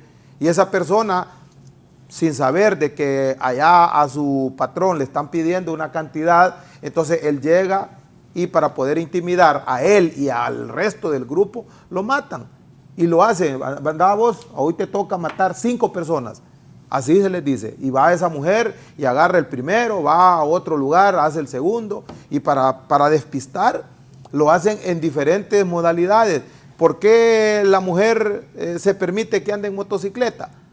Que pueden andar 2 personas en una motocicleta. Esa es la modalidad más grande que hay. Entonces, yo pienso que el simple hecho de las estructuras criminales en nuestro país, como lo decía el abogado Gonzalo Sánchez, va a ser muy difícil que la podamos erradicar. Aquí pueden venir todas las policías del mundo, Scotland Yard, el FBI, el Mossad, y que nos venga a instruir de qué forma o manera podemos manejar nuestro país.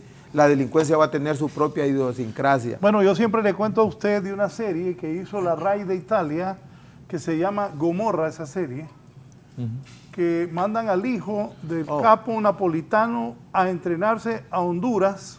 Con una estructura. Como una estructura criminal del tráfico de drogas y también cómo desmembrar gente. Y de ahí lo llevan a Nápoles, en la serie. Sí. Llega un hondureño. Ajá, mi brother, le llega hablando como hondureño. Y le dice, ¿dónde está el paciente? Y despedazan 2 tipos, los descuartiza. Esa es la realidad, por lo que está diciendo Neri. La cultura del terror. Bueno, Gonzalo, ¿se acuerda el Pablón allá en el Carbón? Mire, una sorpresa de nosotros dos cuando llegamos a la escena, porque nosotros mirábamos, nos llamaron que unos perros andaban con una cabeza humana ahí cerca de donde hacen ladrillos, ¿va? Sí. Ahí pues en el anillo periférico.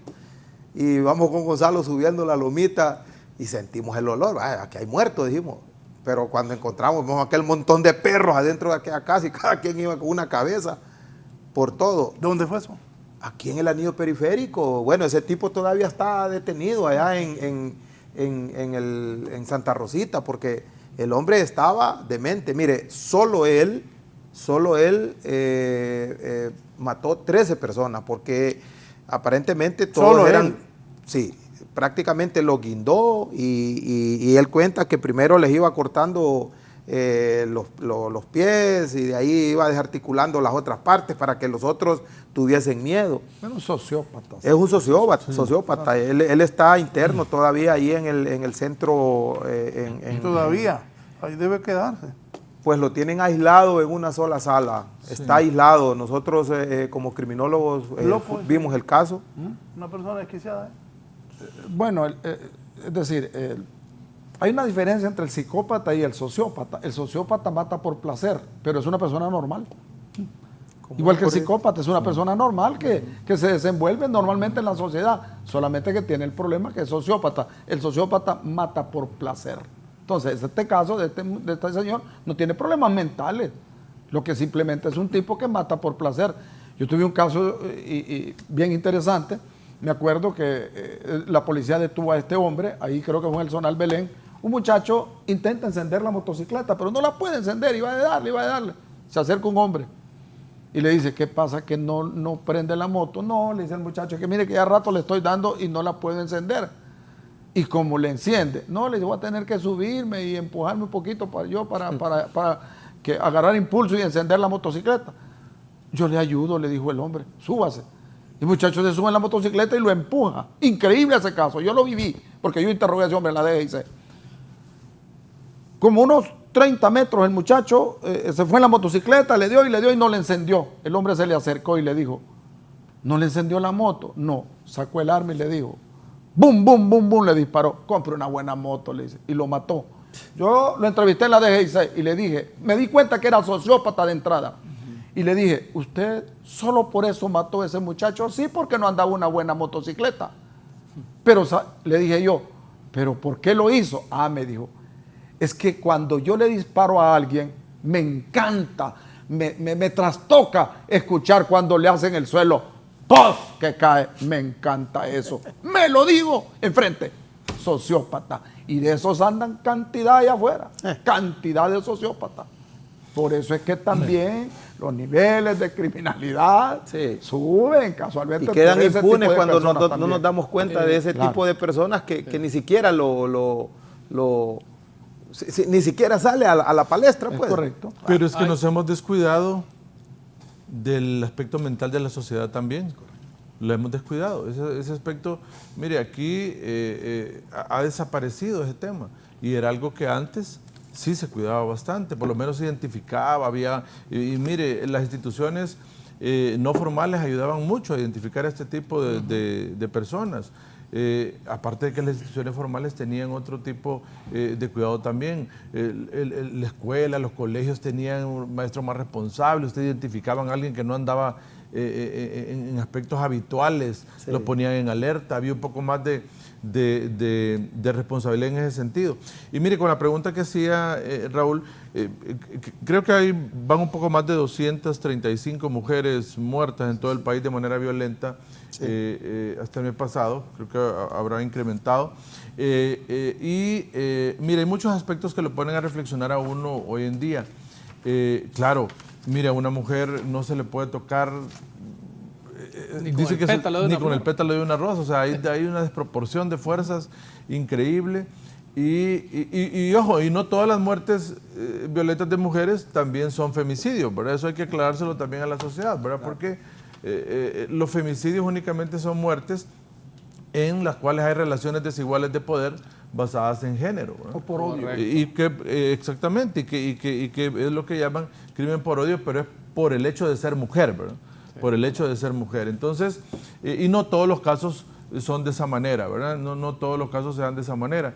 Y hay muchos aspectos que ahora tienen que revisarse, tienen que reverse. Yo no sé si al final la ley para la violencia doméstica estará dando el resultado preventivo que todos se andaba buscando y que la sociedad necesitaba en ese momento. ¿Por qué?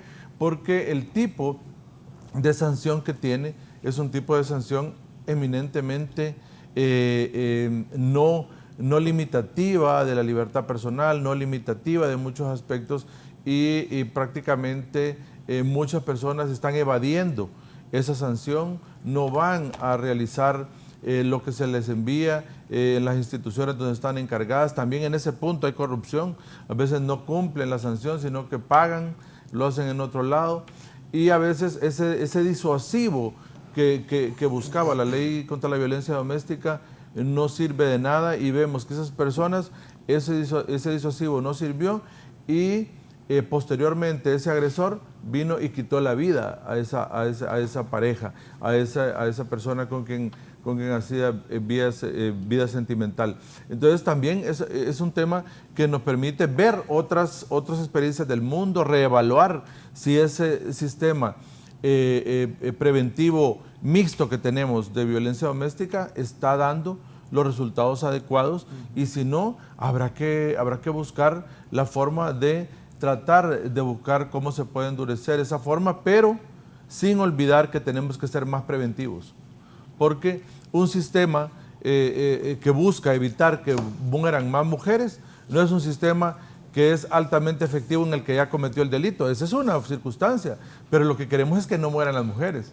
Entonces también en la efectividad de la investigación y sanción, perfecto, pero también tenemos que ser más efectivos de manera preventiva, de evitar que estas personas vayan a incidir en ese tema. ¿Y cómo se busca preventivamente? Lo que hablábamos, cuidando a las personas, teniendo una educación efectiva, hablando de estos temas desde el colegio, desde la escuela, buscando que estas personas se formen adecuadamente en evitar el machismo, en evitar esta circunstancia que ha estado dominando tanto a la sociedad hondureña y quizá ahí podemos coincidir con ustedes en algunas circunstancias. Fíjese que en México ha surgido una modalidad muy importante, interesante e importante. En las maquilas donde trabajan miles y miles de mujeres mexicanas, han empezado ellas a tener algún tipo de apoyo psicosocial. Fíjese que la mayor cantidad de muertes que se estaban registrando en esos años, cuando se llevó esta modalidad, una ONG tomó la determinación y pidió al Estado que solicitara a esa entidad privada colocar ahí una ONG. Mire, sorprendentemente, claro, todas tenían miedo de salir porque las estaban raptando, no sabían si se subían al bus correcto, se llevaban 20, 30 mujeres y de allá ellas escogían en la delincuencia a quienes secuestraban y las introducían dentro del narcotráfico. Era la modalidad que se tenía y las dejaban libres al resto, pero nadie decía nada. Entonces empezaron ellos a tener ese acompañamiento y surgió otra modalidad. Solicitaron a la policía que les colocara ahí un retén para poder, y si era posible, pues acompañar a esos buses. Oigan, estamos hablando de cientos de buses. Esta era la misma modalidad o la misma creencia cuando asaltaban los camiones repartidores, ¿de acuerdo, Gonzalo? Que ese era un dolor de cabeza que no hallábamos qué hacer. Lo mismo sucede con la mujer. Hoy en la actualidad le permite a la misma sociedad, como usted dice, tener el mismo cuidado. Si la mujer sabe que para poder llevar alimento a su casa, que para poder llevar ese sustento para sus hijos, va a ser necesario ir a vender droga. ¿Por qué? Porque tiene un cuerpo bonito y eso es lo que atrae, a los hombres. Usted ve a una mujer que está en una esquina radiante y que de repente lo primero que le va a ofrecer es el acompañamiento, pero también que le va a vender droga, pero no necesariamente lo van a hacer el 100% de las mujeres que andan ahí. Entonces, si deben de tener cuidado para poderse inmiscuir en ese tipo de actividades, entonces van a haber menos mujeres muertas en relación a esos hechos con crimen organizado. Aquí la producción, unas preguntas que les tenemos. ¿A quién beneficia la violencia? Pérdida de valores humanos y espirituales. Sí. ¿Sigue siendo la iglesia un referente válido contra la violencia? ¿Qué debe hacer el próximo gobierno para enfrentar estos retos? Y tomando en cuenta lo que ha dicho aquí el abogado Licona, también, ¿qué lugar estamos? 36 de 39. Sí, en el factor de justicia penal estamos 136 de 139 países en el mundo. ¿Qué enfoque dará la problemática de seguridad del nuevo gobierno, desarrollo social como base de la seguridad? ¿Es posible todo esto? Yo creo que sí, es posible. Sí, y hacer el comentario que también le iba a decir, mire Raúl, y ahí donde hablamos del autocuidado y de cómo deben de proteger con las instituciones no formales que hablábamos. Mire, yo recuerdo de niño, yo recuerdo a mis compañeros y todo, iban a la escuela dominical, en las escuelas en el cual era obligatorio. Mire, usted iba el domingo, los que eran católicos iban a misa, eso era obligatorio, y los que no eran católicos, evangélicos, iban a la escuela dominical. Ahí pasaban toda la mañana enseñando todas las cosas, pero ¿por qué? Porque las instituciones no formales como la iglesia jugaban un papel fundamental, y lo jugó, y quizás en la década de los 70 y los 80 por eso no había ese nivel de descomposición social, porque la familia tenía un nivel también de apoyo, y las iglesias también jugaban un enorme papel fundamental en la formación de las personas, pero eso se ha descuidado. Y recuerdo también que el nivel educativo, usted tenía la formación de la clase de moral y cívica. Los sábados. En la escuela había que irizar la bandera, había que hablar sobre esos temas. El maestro se cuida. Claro, era menor población, lógicamente, correcto, pero el maestro tenía un contacto directo con el padre de familia. Le llamaba cómo estaba su hijo, cómo estaba actuando, cómo se desarrollaba. Pero eso se descuidó. Ahora la globalización, claro, ha sido buena la globalización en ese punto, pero no venimos a atacar los problemas que trajo la globalización. Ahora los niños los vemos que ya los padres no tienen ese autocuidado de cómo formarlos en ese tema moral, ético, cómo crearles esos valores que los van a formar en la vida. Ahora solo los vemos que este es el mejor amigo de ellos, ¿verdad? El aparato electrónico. Ya no hay esos juegos que permitían a ellos cuidarlos en el nivel de cómo jugaban rayuela con los demás niños. Usted que vio una cosa que mandaron, que cómo jugábamos nosotros hipotes, jugábamos sí, hombre, Maules, todo. Rayuela. Jugábamos bate. Pero era sano, Raúl, era sano, claro, y eso se fomentaba en los barrios en los pueblos. Sí, las buenas costumbres, correcto. Claro, las buenas costumbres. Sí. Y eso permitía un nivel también de sociabilidad, hablando aquí de cómo el ser humano desarrolla tendencias no correctas en su desarrollo profesional. Y alguien puede decir, ese es tema, Raúl, de prevención. Esa es prevención. Prevención no solo es hacer canchas. ¿Y quién viene a jugar a las canchas si usted no les enseñó cómo deben de comportarse adecuadamente?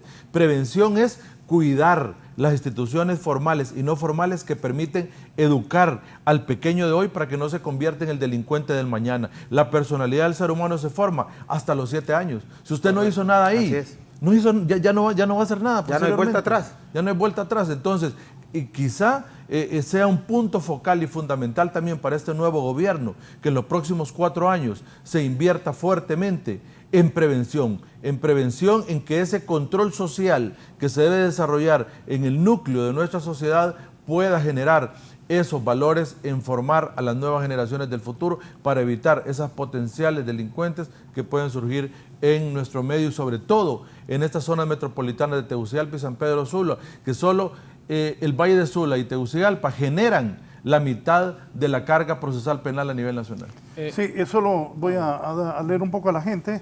Aquí me dice Mario López, dice: como ciudadano, periodista y ex detective de lucha contra el narcotráfico, pido a la nueva presidenta tome en cuenta a Gonzalo Sánchez para mejorar la investigación del país.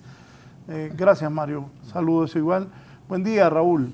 El problema de la policía es que se había convertido en una policía política al servicio de políticos y grupos económicos de poder, menos una policía de servicio al pueblo. Yo recibí un curso de policía comunitaria en el 90 y hasta la fecha no hay una policía como de verdadero servicio comunitario. ¿Tiene sentido? Sí. El comunitarismo está en la ley. Lo que debe hacerse es trabajar fuertemente. Si está en la ley, la nueva ley orgánica de la Policía Nacional, está el comunitarismo. Yo creo que otro reto, que tiene este nuevo gobierno también es trabajar con la familia. Los valores vienen de la familia, del hogar. Si al niño lo formamos correctamente, le vamos a entregar un buen ciudadano a la sociedad. Pero ya después, como dijo el abogado, después de 7 años que ya se formó su personalidad, su propia personalidad, querer cambiar esos valores en la escuela, en la policía, en el ejército, va a ser muy difícil. Creo que hay un reto de este nuevo gobierno de trabajar con la familia para que vuelvan los valores. La gente dice, se perdieron. No se han perdido, los valores están ahí. Simplemente no los aplicamos con nuestros hijos. Y hay un problema toral en la familia. Miren, la mayor parte de los hogares hondureños viven en la monoparentalidad. Hogares monoparentales que están regidos por una mujer o solo por el hombre. Y aún son hogares monoparentales extendidos cuando incorporan bajo la tutela de ese miembro familiar que le toca tutelar el esfuerzo a los tíos, sobrinos, abuelos. Entonces, imagínense, ¿y cómo empezó esto? El mismo problema de la migración. Vino la gente y dijo, bueno, el seno familiar, hay problemas de desempleo, hay problemas de escasez de productos, precios elevados. Entonces dije, bueno, yo me voy a ir para Estados Unidos, me voy a ir para España. Pero ¿qué pasa 2 años después, 1 año después? Aquel o aquella se consiguió una pareja y quedó este hogar más derrotado porque aquel ingreso que permitió sostener esos 2 años ya no va a venir. Entonces le toca irse al esposo o a la esposa, a la mujer o al hombre, viajar también en ese mismo recorrido, en ese mismo caminar. ¿Y con quién quedan los hijos? Quedan con los abuelos, quedan con los hijos mayores, quedan con tíos, y ahí empieza toda aquella situación donde son susceptibles a ser adoctrinados por las maras y pandillas, incorporarse al crimen organizado y hasta entrar en problemas de abusos sexuales. Y esas situaciones tienen que establecerla bien claro. Sé que la presidenta electa es una mujer de familia, una mujer con principios familiares, y creo que va a atacar o contrarrestar todas esas incidencias estableciendo patrones y políticas públicas orientadas a reducir todos estos flagelos y esas incidencias para que exista mayor comunión e integración dentro del seno familiar. Es correcto. Sí, Eddie, voy a hacer el resumen de noticias porque las noticias van con este tema. Vamos con el resumen de noticias.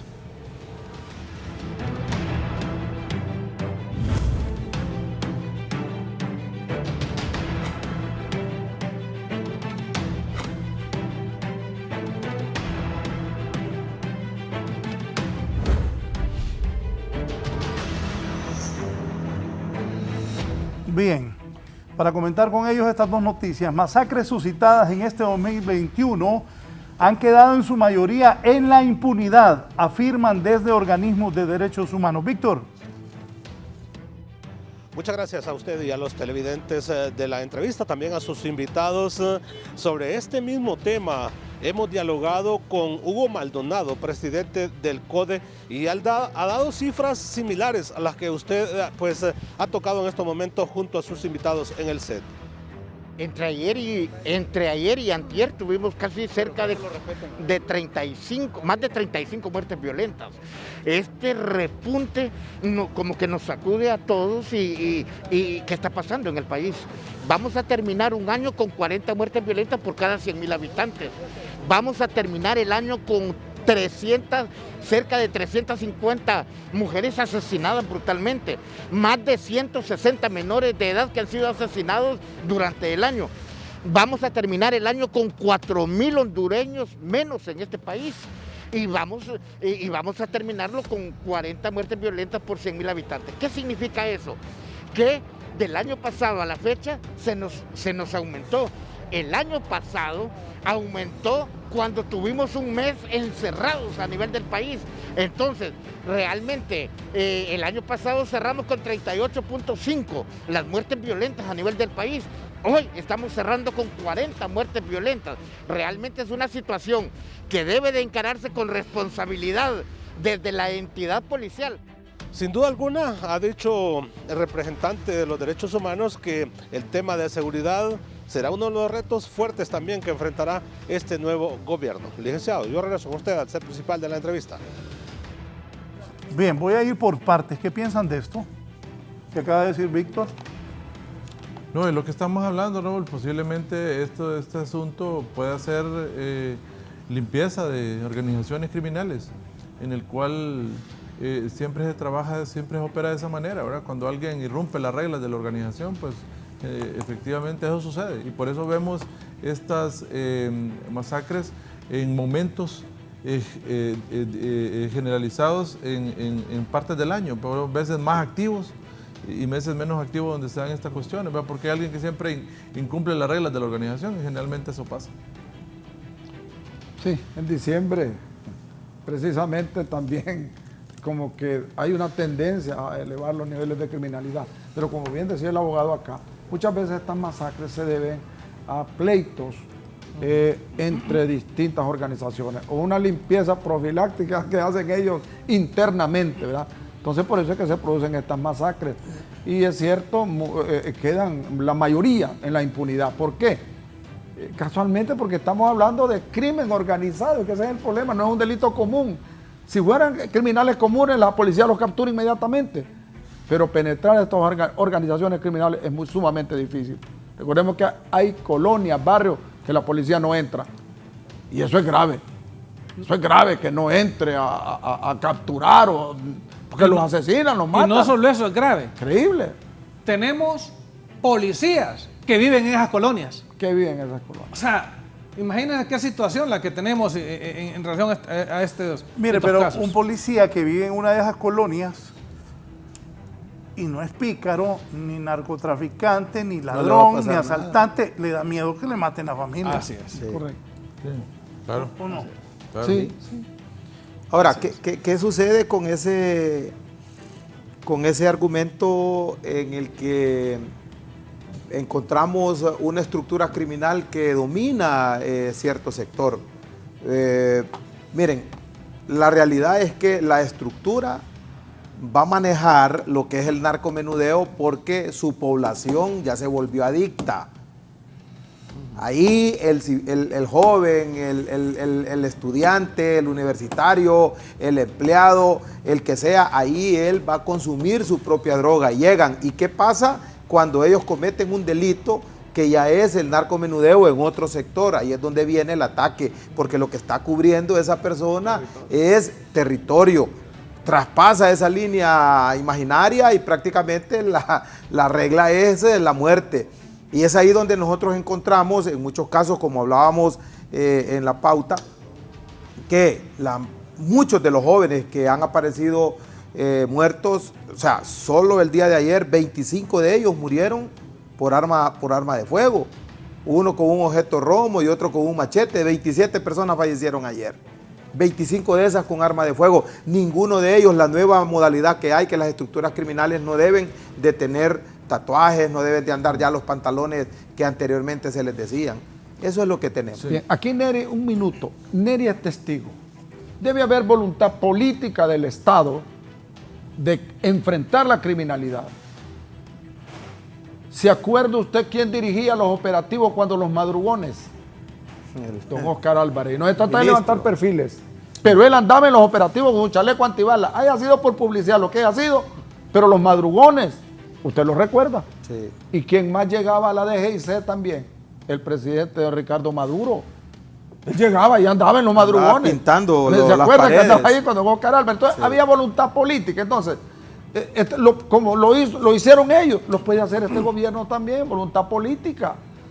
Yo creo que una de forma... combatirlo frontalmente, y usted lo recuerda, pues, cuando andaba ahí, don Oscar Álvarez con su chaleco antibalas y todo, y en la madrugada andábamos trabajando, ¿usted lo recuerda? Sí, señor. Perfectamente Yo bien. creo que esa es voluntad política. Para que este gobierno empiece con pie derecho, viéndolo la seguridad, porque si empezamos a desarticular una organización policial, es que esta la formó Julano y tal, no, miremos la parte positiva. No, hay que ver lo bueno que hay. Si es que hay que quitarle al ejército esa hegemonía de poder manejar eso. Lo bueno que se quede. Por ejemplo, hace poco el abogado Kennedy hablaba de las canchas. A mí me gusta eso porque el deporte lo aleja a uno de las drogas. Sí. Yo me acuerdo, compañeros míos fumaban marihuana, pues yo jugaba fútbol, entonces a mí de lejos no me interesaba.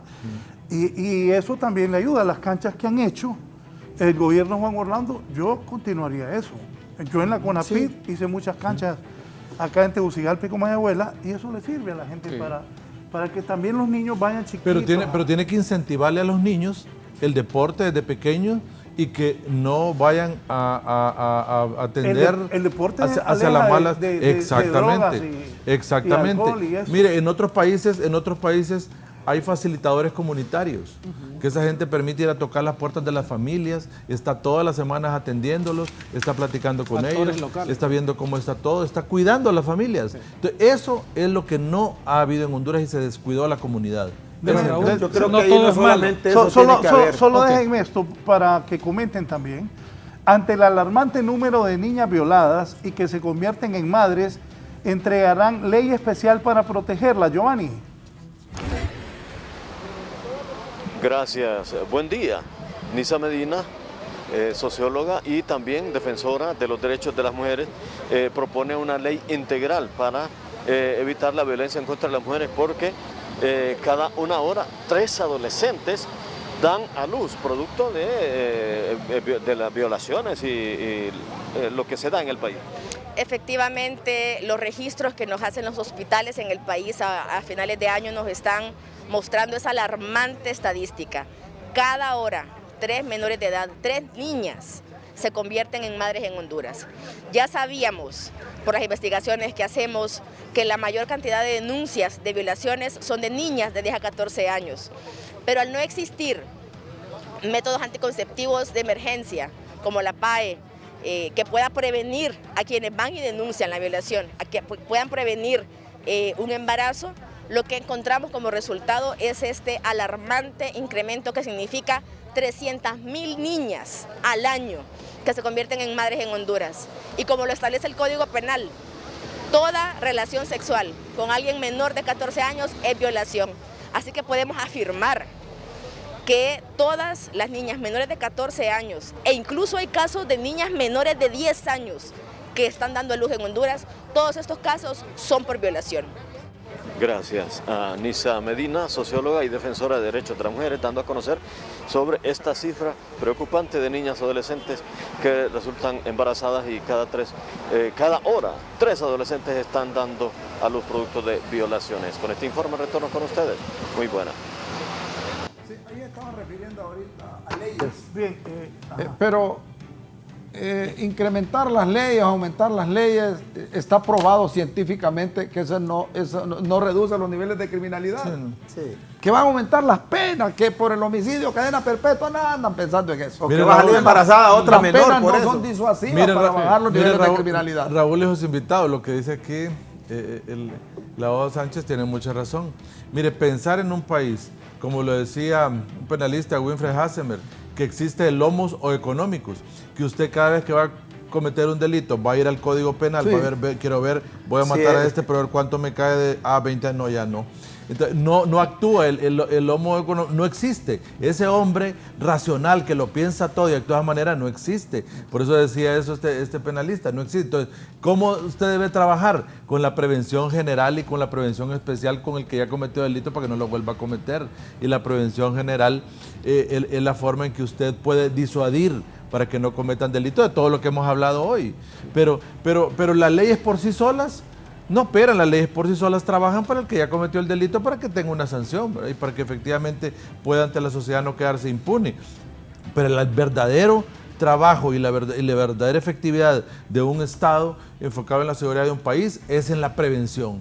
La prevención tiene su punto focal en trabajar fuertemente y cuidar a toda su sociedad, porque en el control social y en la forma como se desarrolla, ahí es donde se generan delitos, ahí es donde efectivamente la gente comienza a descomponer la relación habitual de trabajo. Pero mire, lo que se hablaba, y ahí con Neri le quería mencionar una cosa que, mire, ¿por qué decía es el reportaje que vimos que ninguna de esas masacres se resolvió? Por lo mismo que hemos comentado, los altos niveles de impunidad que hay en el país en homicidio. No podemos continuar así. O sea, este gobierno tiene que, este nuevo gobierno que va a tomar posesión el 27 de enero debe de ser efectivo en apoyar a las instituciones del sector justicia. No podemos seguir pensando que de cada 100 homicidios que suceden en el país, solo 6 llegan con sentencia condenatoria a los tribunales. Eso en un país que está luchando por salir adelante, eso es imposible. Y otra cosa, Raúl, debe mantenerse su población ocupada, debe mejorarse el clima de inversión en el país para que pueda invertirse fuertemente. Y el Estado no es el que tiene que generar empleos, pero sí mantener un clima de inversión adecuado para que los jóvenes que fueron decisivos en esta elección trabajen y puedan generar mente ocupada, no piensa en ninguna situación fuera de la ley. Gracias por la participación al abogado Kenneth Madrid. Ya nos estamos despidiendo. Abogado Gonzalo Sánchez, conclusiones, mensaje a la población. Bien, conclusiones y más que todo al nuevo gobierno, felicitar a la nueva presidenta, una mujer muy bien intencionada, que trabaje mucho con la familia. Bien lo decía aquí el abogado. La inmigración de la familia, el padre o la madre para Estados Unidos o para España, cualquier país donde se vaya, ¿qué sucede? Eso nos está dejando un problema social, es un problema social. Estos muchachos son presas fáciles para poder ingresar a esta pandilla porque se sienten solos.